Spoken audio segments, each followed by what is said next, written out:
جس کو کہیں گے برائی کو، جب لوہا زمین سے نکلتا ہے اس میں اور بھی چیزیں ہوتی ہیں، جب اسے گرم کیا جاتا ہے تو مٹی وغیرہ نکل جاتی ہے، لوہا الگ نکل، جس طرح سے لوہے کو آگ پاک صاف کر دیتی ہے، اسی طرح سے انسان جب جو ہے بخار آتا ہے تو گناہ اس کے جھڑ جاتے ہیں، ٹھیک۔ اسی طرح جامع ترمذی کی روایت ہے، نبی اکرم صلی اللہ علیہ وسلم نے کہا مومن مرد اور عورت اپنے نفس، اولاد اور مال کی آزمائش میں مبتلا رہتا ہے۔ مومن مرد اور عورت مبتلا رہتا ہے کس میں؟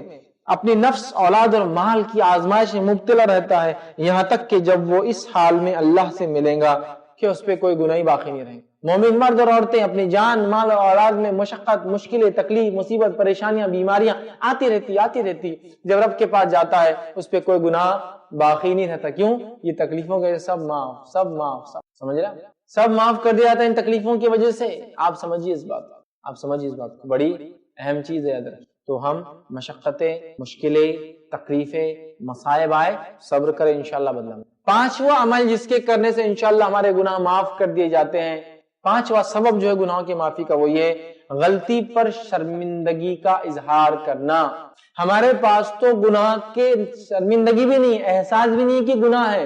سب سے ریئل ایشو تو یہ ہے کہ گناہ ہے، احساس بھی نہیں ہے۔ شرمندگی ہونا خود گناہ کی معافی کا ایک سبب ہے، ریزن ہے، معلوم آپ کو؟ آئیے اس کے لیے ایک واقعہ دیکھتے ہیں، اور واقعہ ہے موسیٰ علیہ السلام کا، اس بات کو سمجھنے کے لیے کہ نادم ہونا کتنا اہم ہے۔ ہم لوگ اکثر نادم نہیں ہوتے بلکہ اور ڈر جاتے ہیں، ہاں کیا کرتے ہیں۔ نادم ہونا کتنا اہم چیز ہے، سنیے سورہ قصص سورہ نمبر 28 آیت نمبر 15۔ اللہ رب العزت فرماتا ہے، کہتا ہے اور موسیٰ علیہ السلام ایسے وقت شہر میں آئے جبکہ شہر کے لوگ غفلت میں تھے، مطلب دوپہر کا وقت، سب دھوپ ہوتی تھی مصر میں، لوگ گھروں میں رہتے تھے، سوتے آرام کرتے تھے، ٹھیک۔ اس وقت شہر میں داخل ہوئے جب لوگ غفلت میں تھے، یہاں دو آدمیوں میں لڑتے ہوئے پایا، دو آدمی لڑ رہے تھے، ایک تو ان کے ساتھیوں میں سے تھا اور ایک ان میں سے تھا جو ان کے دشمنوں میں سے تھا، مطلب ایک بنی اسرائیل سے تھا اور ایک خبتی جو مصری تھے جو قتل کر دیتے تھے بنی اسرائیل کے بچوں کو، دشمن تھے، ایک دشمنوں میں سے تھا، ٹھیک۔ تو موسیٰ علیہ السلام کے رفیق، مطلب وہ جو قومی انسان تھا، وہ جو بنی اسرائیل کا انسان، رفیق نے دشمن کے خلاف ان سے فریاد کی کہ یہ مجھے مار رہا ہے، میری آپ حفاظت کریے۔ تو موسیٰ نے اسے مکہ مار دیا۔ موسیٰ علیہ السلام بیچ میں گئے، چھڑانے لگے، لیکن وہ جو خبتی تھا وہ سر چڑھاوا تھا اور یہ بیچارہ بنی اسرائیلی تو غلام تھا، مار رہا تھا۔ موسیٰ علیہ السلام نے پش کرنا چاہا اور وہ لگ گیا پنچ، مکہ لگ گیا۔ تو اللہ نے فرمایا، تو موسیٰ نے جو اسے مکہ مارا جس سے وہ مر گیا، جگہ پہ اس کی ڈیتھ ہے، ایکسیڈنٹل ڈیتھ، ان انٹینشنل ایکسیڈنٹل، نہ چاہتے ہوئے بھی ہو گیا، مکہ مارا۔ اور انبیاء علیہ السلام یاد رکھیے جسمانی اعتبار سے بہت قوی، مکمل اور طاقتور انسان ہوتے، طاقتور۔ نبی اکرم صلی اللہ علیہ وسلم کو ایک بار دیکھا گیا اتنا شدید بخار، اتنا شدید کہ جتنا دو آدمیوں کا آتا ہے۔ تو آپ صلی اللہ علیہ وسلم نے فرمایا مجھے دو آدمیوں کے برابر بخار آتا ہے، تو کہا اجر اور ثواب، تو کہا دو کے برابر ہی ملتا ہے، دو، اور قیامت کے اعتبار سے ہر آدمی 100 کے برابر ہو جائے گا۔ تو اس طرح نبی اکرم صلی اللہ علیہ وسلم کی طاقت 200 آدمیوں کے برابر ہو جاتی ہے، سمجھے آپ؟ تو 2 کے برابر آتا ہے سیم بخار۔ سمجھو ہمارا بخار ہوتا ہے 100 ڈگری تو آپ کا 200 ڈگری جاتا ہے، ہمارا 38 سے بڑھ کے 39 40 جاتا ہے نا، وہ فahrenheit میں بخار گنتے ہیں ہم لوگ، لیکن عام طور سے ڈگریز میں دیکھیں تو 38 ڈگری باڈی کا ٹیمپریچر، 37 38 نارمل ٹیمپریچر ہے، اس سے زیادہ بڑا تو فahrenheit کے حساب سے پھر وہ 100 101 102 ہم گنتے ہیں، ٹھیک۔ بہرحال سیلسیس میں نہیں ہوتا ہے، تو آپ کو ڈبل بخار آتا تھا۔ تو انبیاء بہت پاورفل ہوتے ہیں۔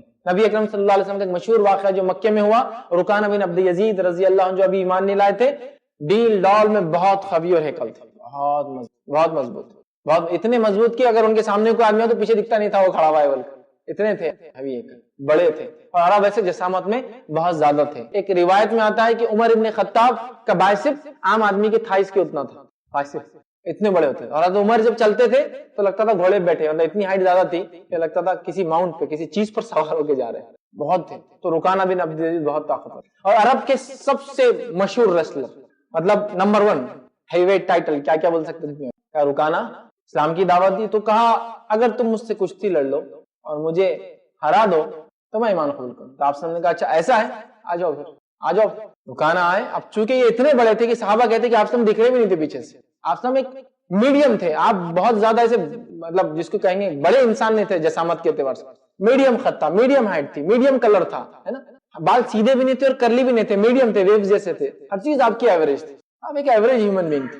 رکانہ اسپیشل ہیومن بینگ ہے جسامت کے اعتبار سے، آپ سے دکھ بھی نہیں تھے۔ اب جیسے پہلا داؤ رکانہ چلنے لگے اس سے پہلے چت ہو گئے، تو کہا ایک منٹ رک جاؤ، کچھ تو کوئی غلطی ہوئی پھر سے کھیلیں گے. اللہ فرسٹ انہوں نے کہا یس, اور آپ سے پہلا داؤ چلا اور رکانا نیچے. تو ان کو لگا کچھ تو بھی خواب دیکھ رہا, خیال ہے, تو کہا ایک منٹ کچھ تو مجھے لگ رہا میں ذہنی طور سے وہ ہو گیا, پھر سے کریں گے. کہا ٹھیک ہے ونس مور. پھر دوسرا ایک ہی داؤ چلے پھر چت کر دیا. کہا نہیں پھر کچھ تو بھی غلطی ایسا لگ رہا, تم جادوگر تو نہیں ہے نا, ایک بار پھر کرتے ہیں. تھرڈ ٹائم کیا, پھر چت کر دیا. تو کہا میں ایمان لاتا ہوں تم پر, اور انہوں نے گواہی دے دی, کیونکہ انہوں نے کہا کوئی عام انسان مجھے ایسا کر ہی نہیں سکتا. انبیاء اسپیشل جسمانی اعتبار سے بہت طاقتور ہے. تو موسیٰ علیہ السلام نے کیا کیا, دھکا دینا چاہا بٹ پنچ لگ گیا, مر گیا. اب دیکھیے موسیٰ علیہ السلام کی قال ھذا من عمل الشیطان, فوراً کہا یہ تو شیطانی عمل. یہ نہیں کہا کہ اچھا ہوا تو میرے دشمن قوم سے تھا, میری قوم کو مارا. کہا یہ تو شیطانی عمل تھا, کسی کو بھی مارنا غلط ہے.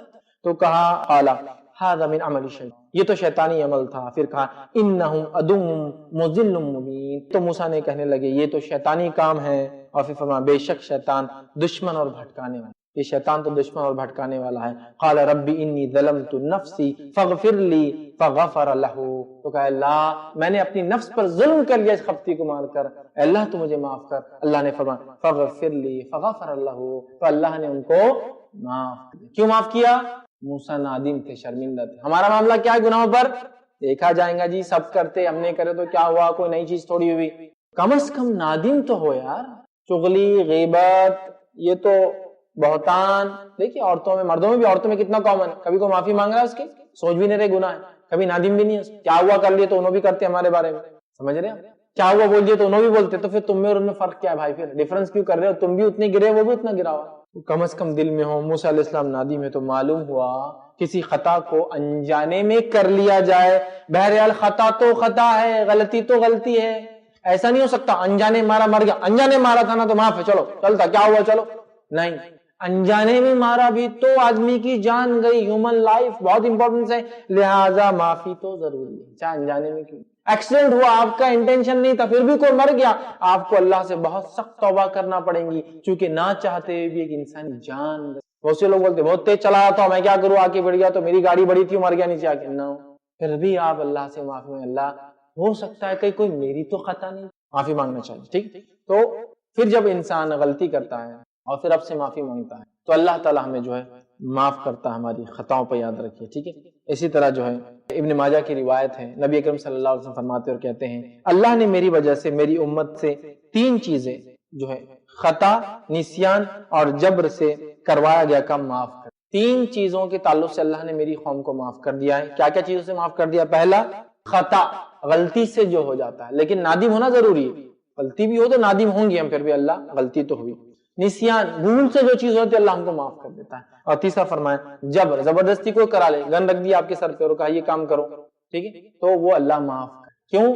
تو وہ مجبور تھا یاد رکھیں. ٹھیک ہے, یہ تھا 5ویں چیز, غلطیوں پہ شرمندہ ہونا. 6ٹھی چیز کبائر سے بچنا, کبیرہ گناہوں کے بچنے سے معافی ہو جاتی باقی گناہوں کی. اور اللہ رب العزت فرماتا سورہ نساء سورہ نمبر 4 آیت نمبر 31 میں فرماتا اور کہتا ہے ان تجتنبوا کبائر ما تنحون عنہ نکفر عنکم سیئاتکم وندخلکم مدخلا کریما. اللہ فرماتا ہے اگر تم بڑے بڑے گناہوں سے بچتے رہو گے جن کے بارے میں تمہیں بتا دیا گیا ہے تو ہم تمہارے چھوٹے چھوٹے گناہوں کو معاف کر دیں گے اور تمہیں عزت اور بزرگی کی جگہ جنت میں داخل کر دیں گے. اگر تم بڑے بڑے گناہوں سے بچتے رہو جنہیں بتا دیا گیا ہے تو ہم چھوٹے گناہ معاف کر دیں گے. تو گویا بڑے گناہوں سے بچنے سے چھوٹے گناہوں کی معافی مل جاتی ہے. بڑے گناہ کیا ہوتے ہیں, کبائر کسے کہتے ہیں, اس میں اختلاف ہے علماء کا, لیکن عمومی طور سے کبائر ان گناہوں کو کہا جاتا ہے جن گناہوں کے تعلق سے یا تو کوئی شرعی حد ہو, جیسا چوری کیا تو ہاتھ کاٹ دو مطلب کبیرہ گناہ, یا تو لعنت کی گئی ہو, حد قائم کی گئی ہو. ٹھیک ہے, اسی طرح جو ہے جہنم کی وعید کی گئی ہو, یہ عمل کرنے جہنم میں جائیں گا, سمجھ رہے بات کو. اسی طرح توبہ کو لازم قرار دیا گیا ہو, ومن لم یتب, جو غیبت کرے, چغلی کرے, کسی کو نک نیم دے, وہ جب تک توبہ نہ کرے معاف نہیں ہوں گا, ہے نا. تو معافی کا حکم دیا گیا ہو توبہ کا, ایسے اعمال کو گناہ کبیرہ کہتے ہیں. لیکن اس میں بھی اختلاف ہے, لیکن جنرلی کہا جاتا ہے جن پہ جہنم کی وعید آئی ہو, جن کے لیے توبہ لازم ہو, جن کے لیے جو ہے سزا کوئی نافذ کی گئی ہو, یہ وہ گناہ ہیں جو کبائر میں گنے جاتے ہیں. تو کبائر سے بچنا انشاءاللہ العزیز ہمارے گناہوں کی معافی کا سبب بنتا ہے. 7واں عمل گناہوں سے معافی کا سبب 7 کیا ہو سکتا ہے؟ وہ یہ ہے مومنوں کی ہمارے لیے دعا۔ اب ہم نے توبہ استغفار تو کیا، اس کے بعد ساری چیزیں کی، لیکن اس کے بعد بھی اگر کوئی گناہ باقی تھا اور ہم دنیا سے چلے گئے، اب میں سپورٹ کی بات کر رہا ہوں، دوسروں کی بات کر رہا ہوں، یہ تو 7 ہم ہی کر سکتے تھے، تو 7ویں چیز 6 ہم ہی کر سکتے۔ 7ویں چیز کیا ہے؟ مومنوں کی دعا، مومنوں کی دعا، مومنوں کا استغفار مومنوں کے حق میں قبول ہوتا ہے، ٹھیک ہے، قبول ہوتا ہے، ٹھیک ہے۔ سورہ حشر سورہ نمبر 59 آیت نمبر 10 میں اللہ فرماتا ہے اور کہتا ہے اور ان کے لیے جو ان کے بعد آئے جو کہیں گے اے ہمارے رب ہمیں بخش دے اور ہمارے ان بھائیوں کو بھی جو ہم سے پہلے ایمان لا چکے ہیں، اور ایمان والوں کی طرف سے ہمارے دل میں کینہ نہ ڈال، اور اے ہمارے رب بے شک تو جو ہے شفقت کرنے والا بہت رحم کرنے والا ہے۔ تو مومن لوگ دوسرے مومنوں کے تعلق سے اور اپنے بارے میں کیا کہتے ہیں؟ اے ہمارے رب، وہ کہتے ہیں ربنا اغفر لنا ولاخواننا الذین سبقونا الایمان، اے اللہ ہمیں اور ہم سے پہلے ایمان لانے والوں کو معاف کر، ولا تجعل فی قلوبنا، اور ہمارے دلوں کے اندر ان کے تعلق سے کوئی گلا شکوہ نہ رکھ، کوئی برائی نہ رکھ۔ تو وہ اپنے لیے دعا کرتے ہیں اور گزرے ہوئے مومنوں کے لیے دعا کرتے ہیں۔ کون؟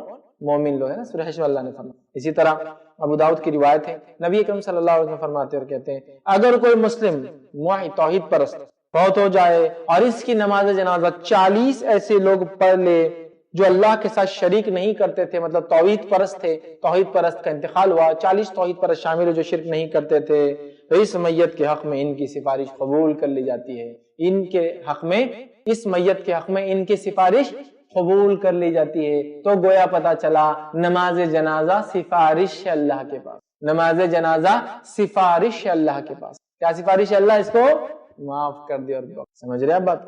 ٹھیک ہے، تو نماز جنازہ سفارش ہے، جب 40 لوگ نماز جنازہ کس کی پڑھ لیتے ہیں تو اللہ اس سفارش کو قبول کرتا ہے، توحید پرست ہوتا ہے۔ اسی طرح جو مشرکین کے لیے استغفار کرنا جائز نہیں، مومنوں کے لیے آپ کر سکتے ہیں، اللہ میرے والد کو، والدین کو، دادا کو، پردادا کو، ہمارے خاندان والوں کو، مومنوں کو جو زندہ اور مردہ ان کی مغفرت کر، ان کے گناہ معاف کر، اس طرح سے آپ دعا کر سکتے ہیں۔ مرنے کے بعد حدیث میں آتا خبر میں دفنانے کے بعد منکر نکیر سوالات کرنے آتے، تو اپنے بھائی کے سوال و جواب میں آسانی کے لیے دعا کرو، آپ صلی اللہ علیہ وسلم خبر میں دفنانے کے بعد دعا کرو۔ تو اس سے پتہ چلا مومنوں کی دعا مومنوں کے حق میں قبول ہوتی ہے، ٹھیک ہے، لیکن مشرکین کے لیے استغفار جائز نہیں ہے، ٹھیک ہے۔ سورہ توبہ سورہ نمبر 9 آیت نمبر 113 میں اللہ نے فرمایا نبی کو اور دوسرے مسلمانوں کو جائز نہیں کہ مشرک یا شرک کرنے والوں کے لیے اللہ سے مغفرت کی دعا مانگے، مطلب جو شرک پہ مر جائے ان کے لیے بات ہو رہی ہے، جو توبہ کر لے وہ ایک الگ ہے، مر جائے ان کے لیے دعا ایک مومن نہیں مانگ سکتا، اگرچہ وہ رشتہ دار ہی کیوں نہ ہو، چاہے وہ رشتہ دار کیوں نہ ہو، معافی نہیں ہوگی اس امر کے ظاہر ہونے کے بعد کہ وہ جہنمی ہے۔ جب وہ مرے ہی کفر پر اور شرک پر تو پھر ظاہر ہے کہ وہ جہنمی ہے، ان کے لیے دعائے مغفرت قبول نہیں کی جاتی ہے، ٹھیک ہے۔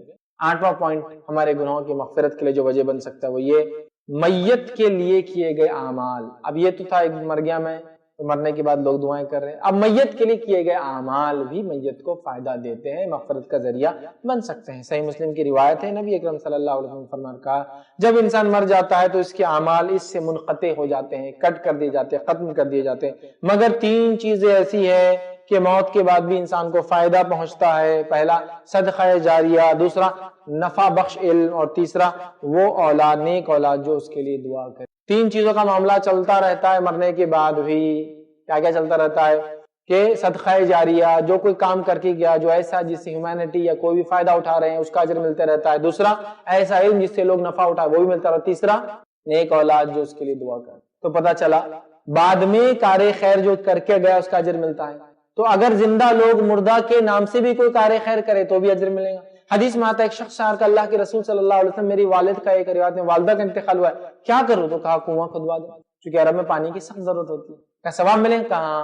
کسی نے ایک سوال کیا اللہ کے رسول میرے والدہ کا انتقال ہوا ہے تو اب میں کیا کروں؟ تو کہا تیرے والدہ زندہ ہوتے تو کیا کرتے؟ تو کہا صدقہ کرتے، تو کہا تو پورا کر دے، اس کا اجر نہیں ملے گا، ہے نا۔ اسی طرح آتا ہے کوئی میت نے اگر نظر کے روزے مانگے ہیں تو کوئی چاہے تو اس کے نظر کے روزے رکھ سکتا ہے، اس کا اجر نہیں مل جائے گا۔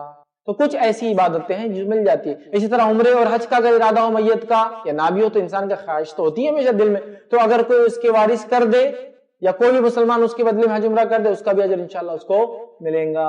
لیکن ہر بدنی عبادت ٹرانسفریبل نہیں، یہ بات واضح ہونا چاہیے۔ بدنی عبادتوں میں جو میت کو ملتی ہے ٹرانسفر ہوتی ہے وہ وہی ملیں گی جو بتائی گئی ہے، اس کے علاوہ نہیں، ٹھیک ہے۔ تو لہٰذا آپ استغفار کیجئے، توبہ کیجئے، خرچ کیجئے، کچھ بھی خرچ پانی کے طور پہ، کوئی چیز بنانے کی شکل میں، کوئی لائبریری، کتاب گھر، اسکول، کالج، اسپتال، ہاسپٹل، مسجد، مدرسہ، یتیم کی کفالت، بیووں کے لیے کوئی مدد، غریبوں کو اناج دینا، اینی تھنگ کچھ بھی ہو سکتا ہے، انشاءاللہ اس کا اجر اگر اس کے پیسوں سے کرے تو پھر تو اس کا ہی اجر ہے وہ، اور اس کے علاوہ کرے تو اس کا بھی انشاءاللہ اگر وارثین کریں گے یا دوسرے مسلمان تو انشاءاللہ ان کو اس کا اجر ضرور بھی ضرور انشاءاللہ ملیں گا۔ سورہ نجم سورہ نمبر 53 53 آیت نمبر جو ہے 38 39 اور 40 میں اللہ فرماتا ہے، 38 to 40 میں اللہ فرماتا ہے، کوئی شخص کسی کا بوجھ نہیں اٹھائے گا، اور یہ کہ ہر انسان کے لیے وہی ہے جس کی اس نے کوشش کی، اور یہ کہ بے شک اس کی کوشش عنقریب دیکھی جائے گی۔ تو ملے گا تو وہی جو انسان نے کوشش کی ہے، لیکن کچھ ایسی چیزیں ہیں جو نبی نے بتا دی ایکسیپشنل ہے، وہ بھی مل سکتی ہے، جس میں کون سی بدنی عبادت اور کون سی مالی عبادت کرنے سے، مالی خرچ کرنے سے، بدنی عبادت کرنے سے ملے گا، وہ بتا دیا گیا ہے۔ اور ایصال ثواب، کیا کیا ایصال ہو سکتا ہے میت کو، اس کی تفصیلات دیکھنا تو میرا ایک تفصیلی عنوان ہے، ایصال ثواب حقیقت اور بدعت، اس کو آپ ضرور دیکھیں تو اس میں پتہ چلے۔ 9th پوائنٹ، 9واں سبب جس کی وجہ سے انشاءاللہ ہمارے گناہ معاف ہو سکتے ہیں، وہ ہے شفاعت النبی، نبی اکرم صلی اللہ علیہ وسلم کی شفاعت۔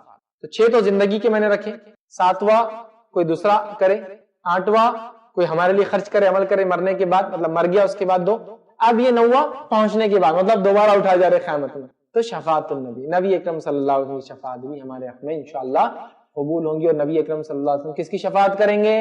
جو ان کے طریقے پر چل کر آیا، ان کے طریقے کی مخالفت کر کے آنے والے کیا نبی شفاعت کریں گے؟ ہرگز نہیں۔ اور نبی شفاعت کیوں کریں گے؟ چونکہ ان کا رب انہیں اس کا حکم دے گا۔ ایسا کیوں کریں گے اللہ؟ یہ اللہ اعزاز دے گا انسانیت کو بتانے کے لیے کہ یہ میرے سب سے محبوب ترین تھے، اس لیے میں ان سے شفاعت، اس کو شفاعت کبریٰ کہتے ہیں، سب سے بڑی شفاعت جو نبی اکرم صلی اللہ علیہ وسلم سے ہی شروع ہوں اور آپ ہی کریں، اور آپ سے ہی میزان قائم ہے، اور آپ سے ہی جنت کا دروازہ کھلا۔ شفاعت، سفارش نبی کی عادت، صحیح مسلم کی روایت ہے، آپ صلی اللہ علیہ وسلم فرمایا، ہر نبی کی ایک دعا مستجاب ہوتی ہے، اور ہر نبی نے وہ دعا دنیا میں کر لی، ہر نبی کی ایک دعا اللہ سنتا ہی ہے، اور ہر نبی نے وہ دعا دنیا میں مانگ لی ہے، اور میں نے اپنی دعا کو قیامت کے لیے اپنی امت کی سفارش کے لیے چھپا کر رکھا ہے، تو یہ سفارش اس کے حق میں قبول ہونے والی ہے جس نے اللہ کے ساتھ شرک نہیں کیا ہوگا۔ تو ہر نبی کو ایک دعا ملی تھی، اس نے دنیا میں یوز کر لیا، میں نے ایک دعا آخرت میں چھپا کر رکھی ہے جو میں نے اپنے لیے نہیں اپنی امت کے لیے رکھی ہے، تو وہ دعا میری سفارش کی ہر امتی کے لیے قبول ہوں گی، بس اس نے شرک نہیں کر کے آیا ہوں گا۔ تو مشرک کے لیے نبی کی دعا کچھ بھی کام نہیں آئیں گی، اور اللہ رحم کرے ہم شرک دولت سے کرے جا رہے ہیں اور کہہ رہے نبی ہمیں سفارش کر دیں گے، کہاں سے کریں گے؟ مشرک ہونے کے، مشرک کے حق میں نہیں، کس کی ہوں گی وہ بھی اللہ بتائیں گے۔ حدیث میں واضح الفاظ ہے، صحیح مسلم کی روایت ہے، بہت لمبی روایت ہے، اس کا ایک چھوٹا سا حصہ میں بتا رہا ہوں آپ کو۔ نبی اکرم صلی اللہ علیہ وسلم حاضر ہوں گے، اللہ تعالیٰ بہت غضب میں ہوں گا اس دن، اتنا کہ اس سے پہلے کبھی نہ ہونا، اس کے بعد ہوں گا۔ آپ صلی اللہ علیہ وسلم جائیں گے اور سجدے میں گر جائیں گے، اور وہ کلمات پڑھیں گے جو اللہ نے ہی سکھائے ہوں گے، تب تک پڑھیں گے جب تک اللہ چاہیں گا، پھر اللہ کہیں گا محمد صلی اللہ علیہ وسلم اٹھو، سفارش کرو، قبول کیے جاؤں گے، اور کس کی سفارش کیا جائے گا وہ بھی بتایا جائے گا آپ کو۔ پھر سوال یہ، جب وہ بھی بتایا جا رہا، سفارش بھی اللہ بول رہا، کرارا بھی اللہ، کلمات بھی اللہ کر رہا، اس کا معنی کیا؟ پھر نبی کی ضرورت کیا ہے؟ یہ نبی کو اعزاز اور شرف دینا اور بتانا ہے کہ یہ انسانیت میں سب سے افضل انسان، تو شرف کے لیے کیا جا رہا ہے، مطلب ایوارڈ دینا ہے، باس کو ہی دینا ہے کسی کو، لیکن وہ اپنے مینیجر سے، سب آرڈینیٹ سے دینے لگاتا ہے تاکہ یہ بھی میرے بڑے عزیز لوگ ہیں بتانے کے لیے۔ تو روز قیامت اللہ تعالیٰ نبی سے کروائیں گا، وہ کام کروائیں گا جو وہ چاہتا ہے، جیسے وہ چاہتا ہے، جس کے لیے وہ چاہتا ہے، لیکن ذریعہ نبی کو بنائیں گا، ٹھیک ہے، ٹھیک ہے، اور اس کے نبی کا کریں گے، اتنے لوگ جنت میں چلے جائیں گے جتنا اللہ چاہتا تھا آپ سے کروانا۔ پھر آپ فرماتے ہیں میں پھر سجدے میں گر جاؤں گا، پھر دعا کروں گا، کب تک؟ جب تک رب چاہیں گا۔ پھر اللہ فرمائے گا اے نبی اٹھو، سفارش کرو، قبول کیے جاؤں گے، پھر ایک لمٹ مجھے بتائی جائیں گی، اتنوں کی میں کروں گا، پھر سجدے میں گر جاؤں گا، پھر کہا جائیں گے نبی اٹھو، سفارش کرو، قبول کی جائیں گے۔ تو یہ بھی انلمیٹڈ نہیں ہے، شفاعت کبریٰ بھی لمیٹڈ ہے، مخصوص طبقوں کے لیے کیے جائیں گے کے بارے، ٹھیک ہے۔ تو شفاعت النبی، نبی اکرم صلی اللہ علیہ وسلم کی شفاعت یاد رکھیے، یہ بڑی اہم چیز ہے۔ اور اسی طرح جو ہے امام طحاوی رحمہ اللہ فرماتے اور کہتے ہیں کہ شفاعت کبریٰ کے تعلق سے اس امت کے لیے آپ کا ذخیرہ کردہ شفاعت درست ہے، مطلب جو آپ نے دعا اٹھا کے رکھی وہ درست ہے۔ اسی طرح ہم دیکھتے ہیں کہ نبی اکرم صلی اللہ علیہ وسلم کی جو شفاعت ہے وہ شفاعت کبریٰ کہلائیں گی، جو مقام محشر میں ہوں گی، اسی سے حساب کتاب چالوں گا، اسی سے جنت کا دروازہ پہلی بار کھولا جائے گا۔ 10واں نقطہ، 10واں پوائنٹ، وہ عمل 10واں جس کے کرنے سے گناہوں کی معافی ہوتی ہے ہمارے، وہ عمل یہ ہے، سبب جو بنتا ہے معافی کا، وہ ہے رحمت الہی، اللہ کا رحم۔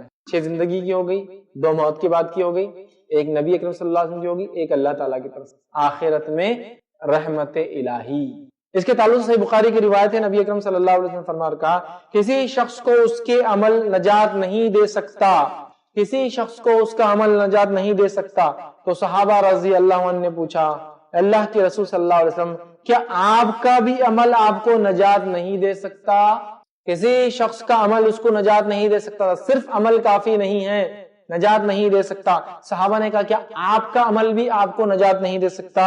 تو نبی اکرم صلی اللہ علیہ وسلم آپ نے فرمایا، ہاں میں بھی اپنے عمل کی وجہ سے نجات نہیں پاؤں گا جب تک اللہ کی رحمت مجھے ڈھانپ نہ لے، جب تک اللہ مجھے رحم اور مجھ پہ فضل نہ کر دے، میں بھی اپنے عمل کی وجہ سے جنت میں نہیں جاؤں گا۔ اپنے عمل میں درستگی اختیار کرو، اپنے عمل میں درستگی اختیار کرو، اس لیے کہ درستگی اختیار کروں گے تو اللہ کی رحمت بھی وہاں ملیں گی۔ یہ تو پتا چلا اب جب آخرت کا چاہتے ہو آپ عمل کیوں کرنا، نہیں، جب ٹوٹے پھوٹے جیسے عمل کرتے رہو، اس میں درستگی اختیار کرو تو انشاءاللہ اللہ پھر اس قبول کرے گا اس کو، ورنہ عمل ہی چھوڑ دیا تو پھر نہیں۔ تو آپ نے فرمایا تو اپنے عمل میں درستگی اختیار